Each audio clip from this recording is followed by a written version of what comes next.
तुम्हें अभी पता चल जाएगा कि तुम एक राजा हो या प्यादे हो। तो मैं अभी नेपोलियन के बारे में पढ़ रहा था और मुझे ऐसा लगता है कि नेपोलियन की ये कुछ क्वालिटीज एक राजा और एक प्यादे की मेंटेलिटी के बीच का क्लासिक डिफरेंस है। नेपोलियन अपने कैरेक्टर को काफी अच्छे तरीके से प्ले करता था। कंप्लीटली विकेड आदमी, मैकियावेलीज ड्रीम। उसे पता था कहाँ पर किस तरीके से एक्ट करना है। इस वजह से जब वो इजिप्ट के मुस्लिम से मिलता था तो वहां पर खुद को मुसलमान बताता था, लेकिन जब वो फ्रांस के रिवॉल्यूशनरी से मिलता था तो वहां पर एथीस्ट बन जाता था, और जब यूरोप के कैथोलिक से मिलता था तो वहां पर वो खुद को कैथोलिक बताता था। किसी भी बैटल में जाने से पहले नेपोलियन उस बैटल फील्ड के बारे में थॉरली रिसर्च करता था, उसकी हिस्ट्री, ज्योग्राफी सब कुछ पढ़ लेता था, उसके बाद स्ट्रेटेजी बनाता था। और शायद इसीलिए उसको हराना बहुत मुश्किल था। 60 में से सिर्फ 7 वॉर्स ही वो हारा था, बाकी सारी उसने जीत ली थी।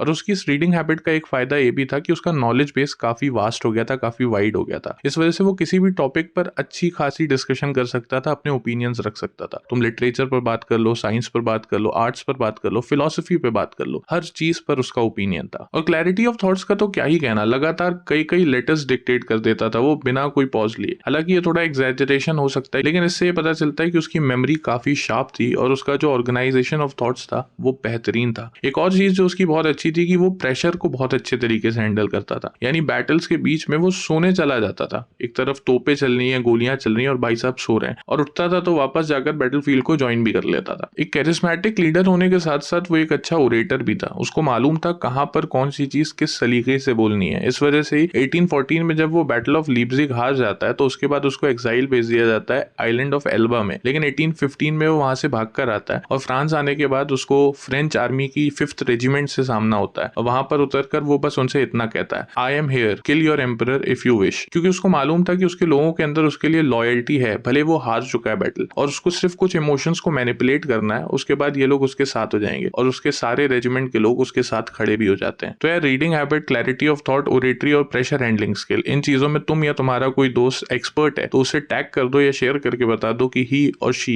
Is the king.